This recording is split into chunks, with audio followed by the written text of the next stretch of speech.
Sup you beautiful people. Hope you've had a fantastic day. Welcome to What If Deku had returned by death. If you guys enjoyed this what if, comment down below and let me know. And go ahead and check out other what ifs in the channel. After watching this video, don't forget to shower some appreciation onto the incredible author responsible for this fanfiction. The link is conveniently waiting for you in the description down below. Before we get into it though, don't forget to subscribe and leave a like, and also share this video with your friends. So let's start this video. His ears were ringing. It was a familiar sound and he felt his cheek burn in conditioned response. In the corner of his eye was Bakugo, palm outstretched and sneering. Izuku blinked. The image was gone, as was the stinging sensation on his jowl. He blinked again. The screeching pitch didn't leave, even after he shook his head back and forth to jolt it loose. He frowned. He knew the horrible noise were there for a reason, but he couldn't remember why. I'm in my room.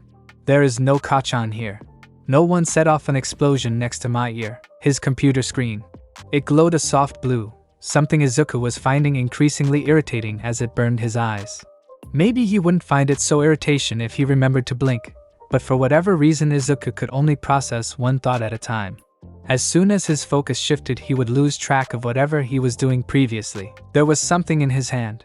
His computer mouse. Right, now he remembered. His mouse cursor hovered hesitantly in place. One more click and his purchase would be completed. He'd gotten this far yet he found himself hesitating. This is a crime, he reminded himself, unhelpfully. It was like the realization just hit him. Of course he knew it was a felony before, but he never took the time to consider what it meant until this very moment. He was about to cross a line he never thought he would reach. What would happen if he got caught? No one wants a hero with a criminal record. A bullet of cold sweat rolled over his brow. Then he snorted and a sardonic smile slit his face. After all he had been through, and something this trivial still caused his fingers to tingle and stomach to clench. He wondered what people would think of him if they saw him right now. Funnily enough, that thought scared him the most, more so than getting caught did. His mom, All Might, Ida, Uraraka, he imagined the disappointed looks on their faces. All Might shook his head slowly, wishing he hadn't been so hasty in choosing his successor. Inko cried, asking where she went wrong in raising him. Ida chopped his hands through the air, giving a wild lecture of how what he did was not only wrong legally, but morally. Uraraka frowned sadly, concerned. Why? She asked him. Why would you need something like that? Izuku couldn't answer. You wouldn't believe me, even if I told you. Her fist clenched in frustration, and she glared at him, defiantly. You won't even give us a chance. Why, Deku? Why? Because, he thought. I don't want to. Complete your purchase? Yes, no, it's for the best. Complete your purchase? Yes, no. Complete your purchase? Yes, no, this is for me. Purchase complete. Please visit us again. Izuku smiled at the polite message. It was so normal, like he just completed any other regular internet purchase. Cyanide capsule, 1 item, 16,300 yen. But it wasn't. He should have known it wouldn't be so easy. Nothing was ever easy for Midoriya Izuku, was it? Just when things began to look up, the world would be there to pull the rug out under his feet and laugh in his face because holy shit, he actually fell for it. What was he even supposed to feel at this point? Guilt, irritation, resignation, fear? A confusing blend of all four plus whatever other negative emotions he could name? The police officer gave him an awkward smile of reassurance, poorly disgusting his pity for the poor boy. His mother held him close in a half hug, as if to shield him from whatever words the man uttered next. Worrying her lower lip, she half asked, half stated, You want something with my Izuku? The uniformed man nodded.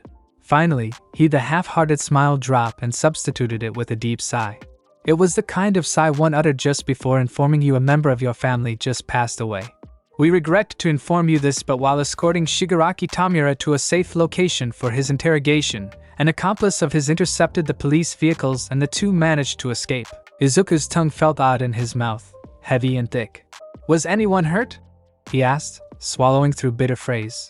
His mother had a stricken look on her features and her arms tightened around him. When the officer avoided his eyes, he had his answer. 3 with moderate to severe injuries. The rest sustained minor wounds in the struggle. Inko gasped, throwing a hand up to her mouth. 1 lost her life. Izuku had tried to reset then. He hoped with all his heart that his last checkpoint was far enough back that he could rectify his mistake. He returned to the officer's pitying gaze, explaining how their villain escaped and how unfortunate it was. Izuku stared dumbly, one single thought making its way through the haze. I failed. How arrogant of him, believing his power was the solution to all his problems. The resets had gotten to his head and made him feel invincible. He wouldn't be like other heroes with the shame of lives lost on his conscience. It was the one piece of happiness his quirk gave to him. I see, he responded, voice flat. The officer seemed taken aback by his lack of emotion, and his mother looked at him wetly, radiating concern.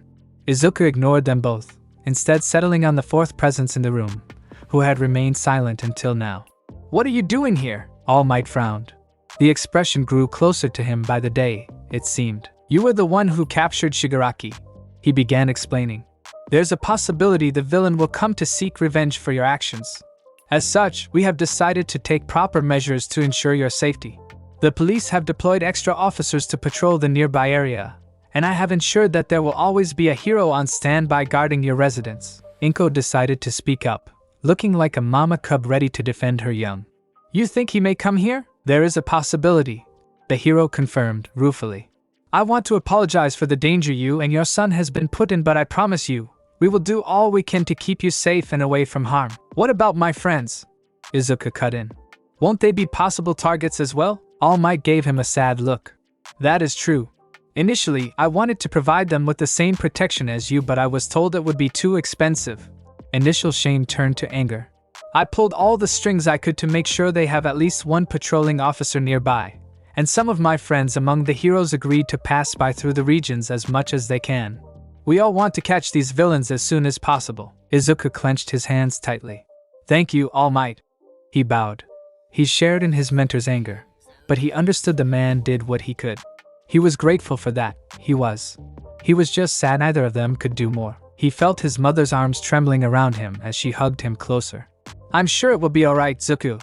She tried to reassure him, but even with the small smile on her face she couldn't disguise her worry. Izuku looked at her, pupils narrowing. I won't ever let anyone hurt you, he stated, more as a fact than a promise. His mother's eyes grew wide at the declaration, and she sucked in a sharp breath. If they try, He grit his teeth. Izuku, he stopped. Inko smiled at him warmly, raising the sleeve of her cardigan to wipe at his wet cheek. When did he? I know, Izuku. She spoke, soft and comforting. I know you'd never let anyone harm me, or them. She carted short fingers through his hair, petting his head gently. I'm so proud of you, Izuku. Mom, just make sure that you take care of yourself as well, okay, Izuku? Silence. Then, okay, he wanted to believe it. He picked the package up right after school ended. To be safe, he had it delivered to a post office about an hour's train ride away from his residence. He wasn't sure if it would do much to fool any law enforcement who came poking, but it was better than delivering it right to his front doorstep. When he got home, he ran through the house and locked himself inside his room before tearing through the packaging with frenzied abandon. He only paused when he saw what was inside, observing the little brown capsule with strange detachment. It was smaller than a fingernail, yet carried a dose potent enough to kill a grown man. The safeguard, he called it. In case everything else failed, he would have his safeguard to fall back to. Shigaraki was after him. There wasn't a maybe or a possibly, just a definitely. When Shigaraki spoke his name, Midoriya, he had made a promise. He would never give up and never back down, not until one of them were dead. That's what the safeguard was for. If Shigaraki got his hands on him, if he put him in a position where Izuku couldn't move, he had his plan B. Izuku moved the pill into his mouth, slotting it into a position where he could easily use his tongue to maneuver it to a point where he would only need to bite down and let the fast-acting poison do the rest. So long I can move my jaw, I always have an option, he thought. Shigaraki, he whispered, and made a promise too. Dr. Kusai observed him with something of an expectant gleam. Poorly veiled intrigue danced across her retinas, and she looked almost antsy as she fiddled with the pen in her hand, occasionally tapping it against her pastel-colored notebook. She didn't look impatient, per se, but it was starting to get on his nerves. So, once Izuku finally grew exasperated attempting to figure out what had her so preoccupied, he bit out a "What?" He cringed as soon as the word left his mouth, holding too much than venom what was strictly necessary, or deserved. For her part, Dr. Kusai did not look offended by it. She just blinked, tilting her head to the side almost microscopically. Pardon? She quizzed, caught off guard by the sudden inquiry. Izuku quickly shook of his guilt before elaborating. Why are you looking at me like that? He asked, eyes narrowing suspiciously. You look like you want to say something but are holding yourself back, for whatever reason. The woman was quiet for a moment, likely mulling over her options. Eyes slid shut in momentary respite, and the eventual sigh leaving her lips signaled that she had reached a conclusion. Was it that obvious? Her eyes opened once more, and she smiled at him apologetically. I didn't want to force the issue in case you brought it up yourself, curious as I may be. Still, since I did such a bad job of hiding it, I ought to be honest with you. She adjusted in her seat. I saw the news report on you. Oh, she gave him another apologetic expression. I'm not going to force you to talk about it, but I just wanted to say. I was very impressed. Izuku frowned. Impressed? Yes. Very much so. She smiled again, but this one was more genuine, reaching all the way to the corners of her eyes. You captured a notorious villain all on your own. I'd say that is quite the impressive feat, no? The boy avoided her eyes, opting to study the patterns of dust on the floor instead. He bit down into the flesh of his lips, before quietly muttering. It's not like it mattered in the end. He managed to escape police custody shortly afterwards. True as that may be, it was through no fault of your own. Right? She raised long manicured fingers to tap the underside of her chin lightly. Do you blame yourself for his escape? People died. He ground out. His anger was misplaced, he knew, but it was just so hard nowadays to know where he was supposed to aim all the bottled fury that lived inside of him. Whenever he managed to expel some of it, there would always be a new situation to throw fuel into the fire. People had died and he was the one who allowed Shigaraki that chance to begin with. Of course he blamed himself. If I had just let him get away, those people could still be alive, or maybe even more people would have ended up hurt. She spoke, tone just as blunt as if she told him the sky was blue, or that 1 + 1 = 2. It was hard to not take it to heart. We can't always predict what consequences our actions will have, and blaming ourselves when things go wrong won't solve anything. If you want to blame someone, then blame the man responsible for killing those people. Don't blame yourself because you couldn't predict the future. Izuku was silent. Then, hardly even a whisper.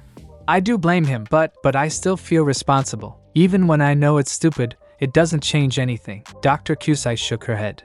I guess it's an obvious thing to say, but we can't change the past. We can only move forward. Before he could stop himself, a sharp giggle escaped him. It was half desperation, half genuine amusement. He slapped a hand over his mouth as blood rushed to his cheeks, his freckles turning an even darker shade of brown in embarrassment. I don't think that's the best advice to give me. His therapist looked confused for a second. Then, realization dawned in her eyes. Right. She clipped. Your quirk. She furrowed her brows. What did you? When you found out that the villain escaped, what was the first thing you did? Killed myself. He shrugged, just as casual as if talking about the weather. I had hoped that I could return far enough back in time so that I could stop Shigaraki from getting away, or at least prevent anyone from getting hurt. It didn't work. Why not? Not enough time. He stared up the ceiling. Ironic. Izuku probably had more time than anyone else on this earth, yet it still wasn't enough. His knuckles turned ivory. By the point I returned, it was already too late. There was nothing I could do. It really made me think. He lowered his eyes, now staring directly into Dr. Kusai's own. There were so many feelings that he couldn't put into words, that he could only convey by tearing down the facade and allowing the woman to take a glimpse inside. Am I growing too used to my quirk? She hummed. What do you mean? Izuku let his fingers relax. Like he was holding an imaginary stress ball, he clenched them again, then released, and then repeated the process several times over. It was one of several quirks for when he had too many emotions than he knew how to deal with. He just needed to do something. This is the first time I couldn't go back to fix stuff, he confessed. I was sorta growing used to my death being used to fix all my problems. I thought, so long I made sure everyone was okay, dying wasn't so bad, you know? It wasn't good, but maybe I could be content with it. He shook his head, green curls falling like waves. But now, when even dying doesn't help, I don't know what I should do. And I was even starting to feel invincible? Arrogant? He left the thought unfinished. Dr. Kusai stared at him for a moment, maybe waiting in case he had anything more to say. When nothing came, she leaned back in her seat. Then, as she continued to look at him, her eyes softened. She let out a soft sigh, the noise small yet somehow filled with an understanding. Do you ever think you put too much responsibility on yourself? Izuku blinked, startled at the sudden turn in conversation. Ha! You have an amazing power, Midoriya, the woman said, looking at him meaningfully. Because of this, you think you alone carry the burden of keeping everyone around you safe, no matter your own cost in doing so. Or am I wrong? Izuku pressed his lips together, forming a paper-thin line. No. But you should relax sometimes, Midoriya. She nodded at him, giving him a secretive smile. I know, that might be easy for me to say, but you're not the only hero out there. He looked at her in disbelief. I'm not a hero. Really? Dr. Kusai tapped her pen against her chin. I think the people around you have a different opinion on the matter. The wild pussycats. Izuku smiled. They had just stepped off the bus to where Udate's first-year hero classes would participate in a several-day-long training regimen which, according to Aizawa, would push their quirks and physical abilities to the limit. Despite the underlying threat in his teacher's voice as he vaguely explained what they would be doing, Izuku was excited. It wasn't as obvious now as it used to be, but at heart, the freckled teen was still a hero-loving fanboy. He'd be lying if he said he wasn't looking forward to be learning directly under such a well-respected hero team. Mandalay, Pixie Bob, Ragdoll, and Tiger. Izuku owned at least one figurine of each member at home, along with his much-priced poster of the quartet striking a dynamic pose whilst smiling together and pointing dramatically at the camera. Recalling it now, the memory caused a light blush to creep up his cheeks. Maybe his hero obsession was a bit over the top after all. You'll be staying at the foot of that mountain over there, where you'll find lodging and all necessary accommodations, Mandalay announced, pointing a thick-gloved finger for further emphasis down at the massive forest situated just below the hill cliff they currently stood on. It was enough to bring Izuku out of his reverie, and he blinked to attention. As he zoned back to awareness, he noticed for the first time the young, much too young to be a UA student, boy shuffling awkwardly at a distance away from everyone else. By the look on his face, he'd rather be anywhere than here. Uraraka leaned in by his side. Hey, did you see Tiger or Ragdoll when you stepped off the bus? Izuku shook his head. He'd been searching for them ever since they first arrived, but the only heroes of the four-man team greeting them was Mandalay and Pixie Bob. No. They're probably meeting up Class 1B somewhere else. I guess you're right. Uraraka nodded her assent. Her eyes then landed on the mystery child, now busy kicking pebbles off of the cliff's edge. Who's that? She wondered aloud, gesticulating her head in the general direction. Izuku shrugged noncommittally. He opened his mouth to expand the answer, but was immediately and mercilessly cut off as dirt funneled down his throat, sending him into a violent coughing fit. Before he could even process what had just happened, his body was carried high into the air while a voice loudly declared, "Sorry kids, but the training's already begun. I want to see you by the camping grounds in 3 hours or you won't make it in time for lunch."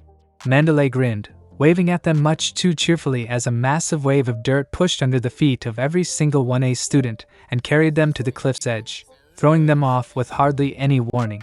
The heroine ran up to the wooden fence that looked unbothered by the display of power, shouting after them. "You're free to use your quirks as you see fit, so long you don't hurt each other, that is. Now, have fun, kiddies! Let's see if you've got what it takes to become real heroes and survive the Beast's Forest." Beast's Forest, Izuku contemplated. A smirk tugged at the edge of his face. He twisted his body in the air, curling it into a ball and doing a few flips before landing with a roll, coming up into a crouch and easily mitigating any damage. "Bring it on." Uraraka floated down beside him, looking slightly sick but overall unharmed. "Release." She grunted out between clenched teeth, before falling to her knees with a relieved sigh. Ida touched down not far behind, though he wasn't quite as graceful about it and struggled to keep his balance. He ultimately failed, planting face first into the, thankfully, soft ground with a soft oof. Izuku stifled a chuckle and came out of his hunched position, wandering up to his friend and offered a scarred hand. "You alright?" he questioned. Ida let out a groan as he pushed up on shaky arms, rubbing his face free of dirt and grimacing in distaste. "Yes, I'm quite fine, thank you." The stocky boy returned, accepting the offered hand and allowed Izuku to help him onto his feet. "Unfortunately, my reaction was not quick enough to allow myself a more dignified descent. Don't beat yourself up over it, you weren't the only one." Uraraka chirped, skipping up beside them and nodding subtly towards a very dazed-looking Kaminari, who had yet to come up from his supine position. Jiraiya poked him with a foot curiously. Ida frowned slightly at the display, but declined to comment. He just shook his head reticently. Well, in either case, he spoke up, blue-gray eyes narrowing in suspicion as they trained on the darkness of the forest ahead. We have no time to waste. Let's go. Wait. Izuku called sharply before the engine quirk user could speed away. The bespectacled boy paused, glancing back at his friend with befuddlement. Uraraka quirked a brow, wearing a similar expression. Izuku eyed the both of them. Mandalay didn't say anything about not being allowed to work together, right? Immediately, his friend's eyes lit up with realization. That's right. Ida confirmed, ever the stickler for rules. She only warned us against fighting each other.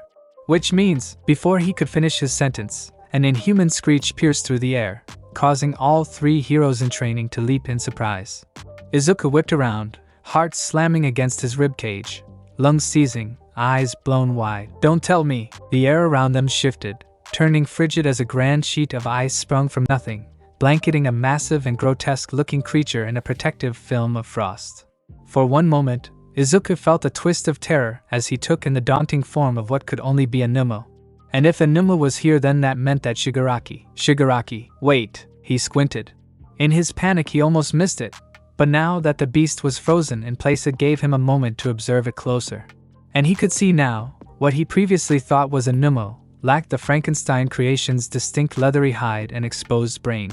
Instead, this thing's skin, if you could even call it that, consisted of dirt and rock, framed by thick brown roots slithering over the length of its body and giving it more of a fantastical look, rather than something out of a Mary Shelley novel. Earth manipulation, his instinctive built-in database of quirk knowledge kicked in. This is Pixie Bob's creation. He relaxed instantly at the realization. Sorry, was that too much? Todoroki stepped out from behind the petrified creature, right arm raised. He looked awkward, like he was waiting for them to admonish him for using too much force and chastise him for showing off. Awesome! Uraraka beamed instead, flashing a thumbs up of appreciation. Hey, this is perfect! You should join our team too. Right, Deku? Ida? She looked at her teammates inquisitively, but it was more a formality than anything. She already knew there was no way they could turn down help from the Fire Ice user. The biggest question was Todoroki himself. Team? The quiet boy raised one multicolored brow. He glanced between the three friends, considering. He took a step closer. Yes, team! We were just about to think of a plan so we could get through the forest together as fast as possible. Judging by the thing you froze over there, I doubt it will be the last opponent we'll have to face on our way. A flashy, strong quirk like yours would be really handy, Uraraka explained eagerly, like a very dedicated car salesman. Todoroki hummed along to her words, his usual poker face betraying nothing. I suppose, he allowed eventually, giving a staccato nod. There was a cracking noise and the half-ice, half-fire team glanced to the side. We ought to hurry then. It would seem this thing is more durable than I originally thought. How troublesome. That's alright. Izuku walked forward. He reeled his fist back. A quick jab forward, and the quirk-created creature exploded in a glittering mist of dust and sand. He brought a palm up to shield his eyes, turning away and blinking a few times to clear his vision. Okay, let's plan. It took about an hour and a half before they reached their destination. The plan had been simple enough. In fact, Izuku was sure it could have been completed even without all four of them. That being said, it was more fun to work together, wasn't it? They didn't bother with unnecessary flashiness. More often than not, the simplest solution was the most effective. Occam's razor. To start with, they all gathered around Ida, grabbing a hold of him as securely as possible. Uraraka then proceeded to cancel all of their gravity, excluding Izuku and the quirk user herself. He needed his weight for a little while longer. Without it, his quirk's power would be severely limited as he used it to kick off the ground, launching them up and forward at dangerous speed. He used as much power he could possibly muster whilst still leaving all bones intact in his stomp, and as soon as his feet left the ground Uraraka slapped her open hand on his back, turning him weightless. The heroine in training was the only one still affected by the attractional pull of Earth's mass, partly so she wouldn't throw up during their transformation to human jet planes and partly so that she could act as a stabilizing weight for when Ida turned his engines on, giving them an extra boost. They'd learned since the incident in the cafeteria from their first days at UA. Uraraka clung to Ida's legs with a steel grip, looked slightly nauseous. Izuku couldn't blame her. Her position was probably the most precarious one after all. It was mostly smooth sailing after that. When they neared the ground, Todoroki used his ice to create a ramp so their momentum could send them back flying into the sky, high enough that they breached the treetops. It wouldn't do to smack into any stray trunks. There was the occasional break, either to give themselves a break from using their quirks or to blast away the increasingly rare mud monster that wandered onto their path. Izuku was pretty sure they were far ahead of everyone else, which would explain why the concentration of earth creatures were so sparse. He wasn't sure what Pixie Bob's exact limitations were, but it should be a safe guess to say she left most of her creations to deal with the larger groups. He did feel a little bad for leaving the rest of his class to fend for themselves, but he reasoned they were all capable heroes in their own right, and it's not like they were in any real danger. Not to mention, too many people could be more of a hindrance than help. Mandalay smiled when she observed their slightly scuffed forms approach. Congrats! Looks like you're the first ones here. She cocked her head to the side, bringing a stuffed paw-covered hand to her chin. By this rate, I think you'll be the only ones getting any lunch today, kiddies. Uraraka looked concerned. The others, you're not really gonna starve them, are you? The pro-heroine breezed out a laugh. Oh, don't worry your little heads. I'm sure they'll be here in time for dinner. Speaking of, there was a cat-like glint in her eye. Pixie Bob is still out there keeping your classmates busy. To be honest, we never actually expected anyone to get here this early. This isn't your first time doing something like this, is it? We've had our fair share of close calls. Todoroki nodded solemnly, though his expression remained as stoic as ever. Yeah, close calls. Izuku made a face. It was all because we worked together. A good strategy is stronger than any quirk. Ida spoke, chopping his arm through the air fast enough to give Izuku whiplash. That's right. Uraraka jumped in, pumping her fist, expression bright and with her all teeth on display. We could have never made it this far on our own. This must be the power of teamwork. Sure is, Kitty. Mandalay laughed, enjoying the enthusiasm. Of course, teamwork isn't for everyone. That being said, I had hoped more of your classmates would have considered that option. Oh well, they'll get there someday, she shrugged. She didn't seem too bothered by the notion. They were here to learn after all. Before any more words could be exchanged, a small presence demanded attention as he stalked up to Izuku with determined steps. It was the same young boy from before. Izuku had to wonder how he got here as fast as the pro-heroine. Did she carry him? Izuku painted the mental image in his mind.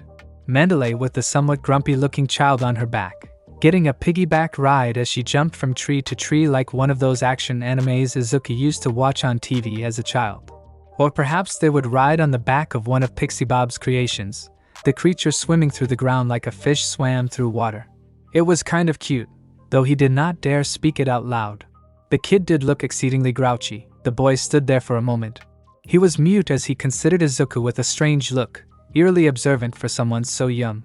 His large eyes turned into thin strips as he narrowed them in deep concentration, light frustration tinting the edges. Small beads of sweat broke out across Izuku's neck as the boy studied him, looking like he was trying to solve a particularly difficult math problem. He settled on, seemingly content at whatever he found. He took a step closer to the nonplussed teen and with an authoritative tone announced, I'm Kota. Who are you, Midoriya? Izuku angled his head at an incline, raising both eyebrows. You can call me Deku, I guess? The child gave an affirmative nod, leaving Izuku even more confused as he tried to figure out what just happened. A nervous voice piped in. I'm Uraraka. You can call me Ochako. She went for a reassuring smile, bending her knees slightly and reaching a hand forward for a shake. Kota gave the offered palm a searing look as if it had personally offended him and blatantly ignored it in favor of crossing his arms and turning on his heels with a petulant pout. Uraraka gaped, aghast at the rude dismissal. Ida looked like he was going to faint. Todoroki was as blank as ever and Mandalay just sighed, but did not look surprised. Sorry, that's my nephew. He's not a big fan of heroes, she informed, attempting to lighten the mood with a laugh, but it came out hollow. A curious look was briefly aimed at Izuku, but whatever the pro was thinking, she did not voice it. Please don't be too hard on him. Not a fan of heroes? That was odd, Izuku thought. He couldn't remember ever meeting a child that wasn't completely enamored by society's champions of justice. If the child was older and had learned the world is a more nuanced place than originally depicted, it would make more sense. But Kota couldn't be any older than 7. What had happened to make someone so young so disillusioned with the ideas of heroes? Well, I guess there's a type for everything? He dismissed the thought. This could very well be Kota's way to rebel against the authority figures in his life, which in this case would be his pro-hero aunt. Putting it like that, it made sense. Well, in any case, Mandalay broke the slightly tense atmosphere that formed in Kota's wake. Sharp eyes studied the forest's thick flora behind them and thought, Pixie Bob should be getting here soon. You hungry? It was almost 5:30 p.m. when the rest of Class 1A arrived, pouring into the mess hall looking like zombies on their feet and ready to collapse any minute. Some gave up the fight against dignity and let themselves fall, Ashido making a particularly dramatic show as she kissed the hardwood floor. I can't feel my legs, she cried, refusing to move even as Kirishima did his best to cheer her on. Come on, just a little bit further. He pumped his fist. You can't just end it here, the bubblegum pink girl groaned, muffled as her forehead rested against the cool ground. I'd rather die than move another inch. Izuku, Uraraka, Ida and Todoroki had spent the majority of their time waiting for the rest of the class by helping the pussycats prepare dinner. They went from washing and chopping vegetables to boiling rice and seasoning the meat, the young Kota working in his own little corner and bouncing off any attempt to start conversation like a brick wall.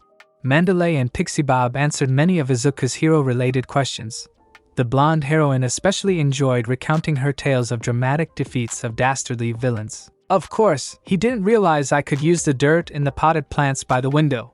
She finished with a grin, retelling the story of a would-be robber during a casual shopping tour turned precarious. There was a tap-tap-tap as quick steps stalked up close, a gruff voice snarling in displeasure. Deku, you little shit, nice to see you too. Izuku greeted his old friend, Uraraka and Ida eyeballing the scene testily from the sidelines, unsubtle creeping closer.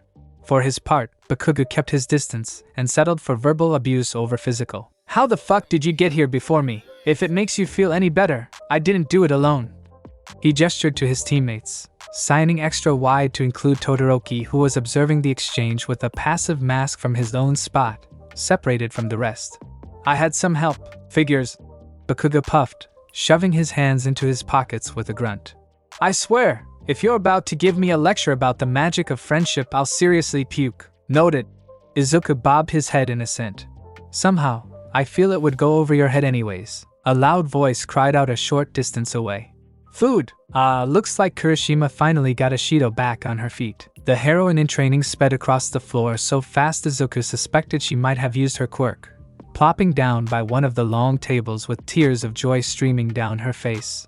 Stars glistened in her eyes as she took in the wide selection of delectable cuisine, looking as if she had discovered the road to El Dorado. We should probably sit down before Ashido eats all the food, Uraraka quipped, lightly patting her freckled friend on the back as she passed him to find herself an open seat. Good idea, Ida concurred. His delivery was so deadpan Izuku questioned whether he realized Uraraka was only joking, before ultimately deciding it didn't matter, and he joined his friends in the buffet they helped prepare. After dinner was over, everyone looking more than satisfied with their fill, it was time for a well-deserved and well-delayed bath. Izuku closed his eyes, exhaling a lengthy sigh of satisfaction as he finally felt his muscles begin to relax. An odd squishing sound to his left interrupted his peace, and without missing a beat he called out, Mineta! He opened his eyes a crack and gave the shortest student in their class a look. The boy stood frozen by the wall that separated the men's and women's bath, one sticky and purple ball-shaped object in one hand and another already affixed to the wooden divide. Droplets of sweat trickled down his back, and Izuku suspected it had nothing to do with the hot steam surrounding them. Sit down. He sat down. Izuku closed his eyes and sank back down, nose almost touching water. He breathed slowly. Ardent and quiet chatter alike filled the background. Bit by bit it started to fade as Izuku filtered out the world around him, not even leaving his own thoughts behind.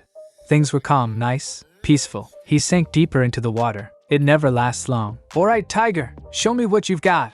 Don't hold back. Izuku raised a fist. You sure? Sure am.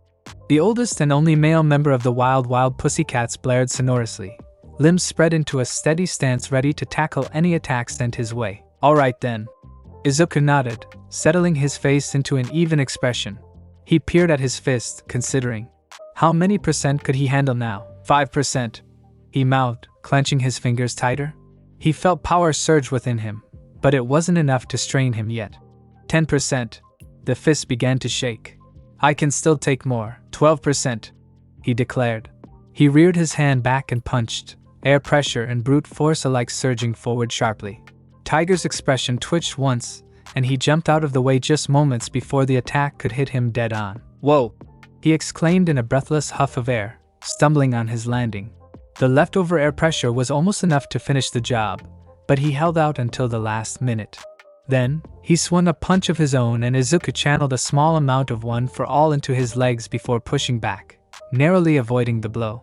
He could feel the very tips of Tiger's knuckles graze his nose, but was otherwise unharmed. "Impressive!" Tiger grinned, all fire and zeal. "But not enough!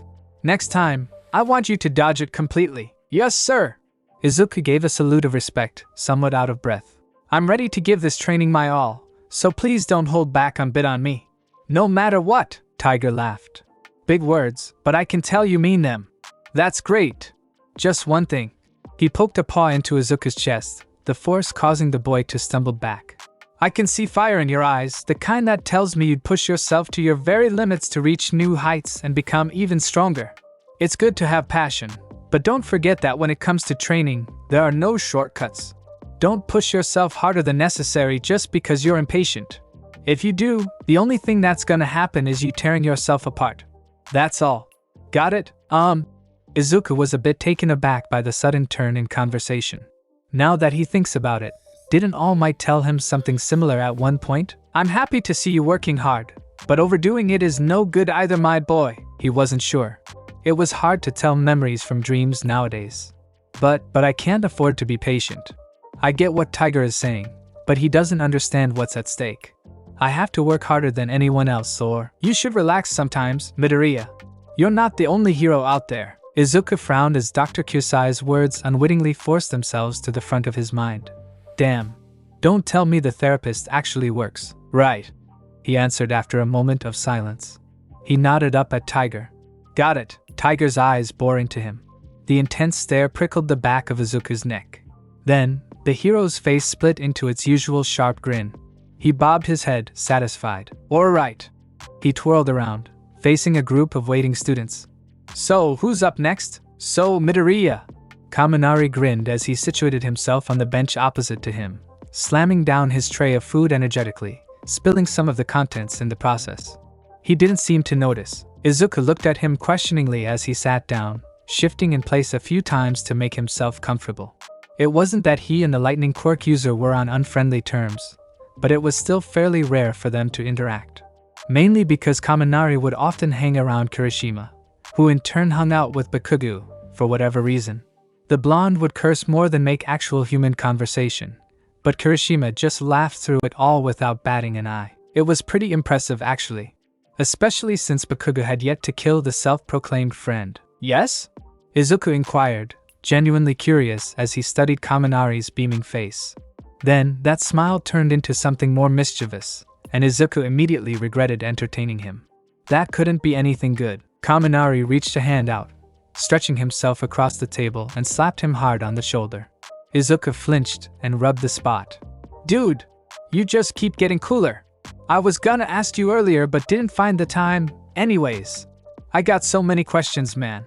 First there was Stain and now the hand dude. So how'd you? Izuku's expression fell. Right, he should have expected that someone would press him on that sooner or later. Before his spirited classmate could get out another word, Izuku rose to his feet and uttered the first lame excuse that came to his mind. Sorry, I just remembered something I had to ask Tiger. I'll be back later. And he left. He just barely managed to catch Uraraka muttering, Great going. Before he was out the door, Izuku wasn't entirely sure how he ended up here. All he knew was that he needed somewhere quiet where he could go over his thoughts alone, with no curious and babbling mouths interrupting him. He didn't have a specific goal in mind when he left the mess hall, instead allowing his feet to carry him wherever they took him. That place was apparently here, on a tall cliffside overlooking the beast's forest. The green trees looked black in the dark light and Izuku could just about make out the training site hiding amongst the treetops. It was the perfect retreat for quiet introspection.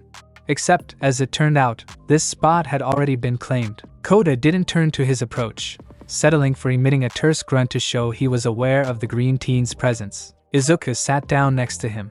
He didn't quite understanding why he bothered, but decided that his legs must have carried him here for a reason. He observed the boy silently for a minute, before offering up a small greeting. "Hey," he said, not quite sure where he was going with this or what he was even trying to do. "What are you doing up here?" "Sitting," came the simple answer. "What are you doing here?" Izuku shrugged. "Just needed some space to think," he hummed. "The stars are nice tonight, I guess." Kota tilted his head. They sat there for what felt like a lot longer than it surely was. The only sound breaking up the silence was the singing crickets and their own quiet breathing, until the companionable silence was suddenly broken by a question. "Why are you here?" Izuku frowned, cocking his head in light confusion. "Didn't you ask that already?" "No, I mean." Kota gestured wide with his hands. "Why are you here?" Green eyes blinked in confusion. "I'm not sure what you mean. I mean, why do you want to be a hero?" Izuku was struck dumb for a moment. Where was this question coming from? "I don't understand. You're not like the others." Kota cut him off. "I can tell by looking at you.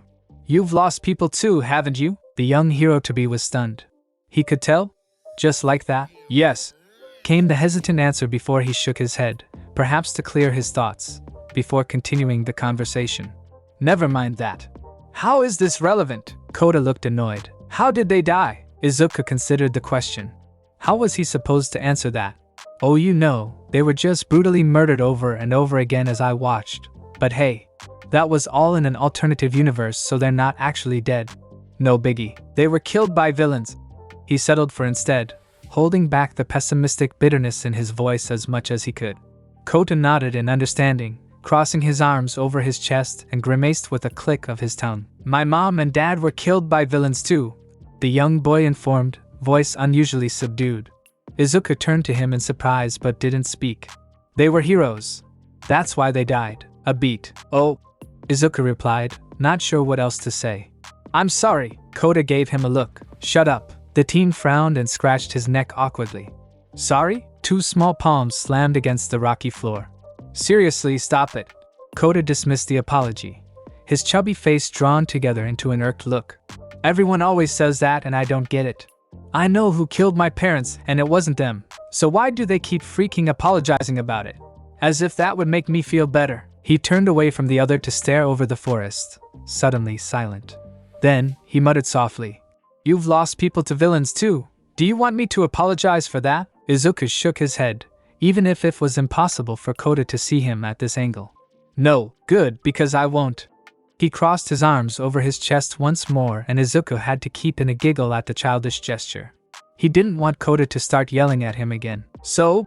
the smaller of the two said after a moment of nothing but the breeze passing between them. Izuku blinked dumbly. "Huh, why do you want to be a hero?" "Oh, right, sore." Izuku stopped himself. He wasn't sure if Kota would tell him to shut up again if he continued. He thought over the question for a brief moment. He didn't need much time. The answer was obvious. "Because I don't want to lose anyone again. I have to protect them." Kota looked at him, eyes solemn. "Even if you had to sacrifice yourself to do it?" Izuku didn't hesitate. "Yes." That was apparently the wrong thing to say as Kota rose suddenly, his whole body shaking with furious trembles. "That's so selfish," he shouted, angry tears blossoming in the corners of his eyes. "That's what's wrong with you heroes. You're always so ready to die to save others. But what about the people you leave behind? Did they ask you to die for them? What are you?" Izuku cautiously moved into a standing position as well, unsure of how to handle all the fury now unexpectedly directed at him. "I'm sure dying to save others makes you feel real good about yourself," Kota continued, red-faced. "But it's everyone else who has to deal with the fact that you're gone." A broken sob tore through the angry barrage and the yelling turned into a hoarse whimper. "I would rather my parents were normal and alive than heroes and dead, Kota," Izuku bit out. "I understand how you feel. Do you?" The boy glowered at him, his skepticism evident. "If you did, then why are you still training to be a hero? Because while I understand losing your parents hurts, if it weren't for people like them, there would be many more people out there feeling like you do now." He took a deep breath. Kota still looked far from satisfied, but he wasn't crying any protests. "Maybe that doesn't make you feel better, but that's the truth," the kid puffed. "Whatever." He looked away, refusing to meet the young hero's eyes. Izuku wasn't sure if he said the right thing or not, or if any of his words reached Kota. But he said what he wanted to say. It would be up to Kota whether he accepted it or not. There was a tense thread hanging in the air, growing ever tighter as time went on. Izuku didn't know what would happen once it snapped, and decided he'd rather not find out. He needed to head back anyways, before someone came looking for him. That would be sure to make things even more awkward than they already were.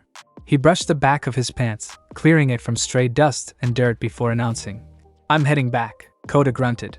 "Like I care." Izuku began to turn around but paused, casting the young boy a last look. "Oh, and by the way, I'm not planning on dying anytime soon. If I did, who would be there to protect the ones I care about? So, there's no need to worry about me." Kota let out a squawk of indignity. "Worrying? Who's worrying? Dumbass! Don't go around putting words in my mouth." Izuku laughed lightly, the sound carrying in the chilled night breeze. "Take care, Kota. Don't stay out too long," and he left. Thank you so much for joining me on this incredible journey today. I hope you enjoyed exploring the fascinating what-if scenario of Deku. The possibilities were truly mind-blowing. If you found this video entertaining and thought-provoking, don't forget to give it a thumbs up, share it with your friends, and subscribe to the channel. Your support means the world to me and inspires me to bring you more captivating content in the future. Stay tuned for more exciting what-if stories and other amazing videos coming your way. Until next time, take care, stay curious, and keep embracing the power of imagination.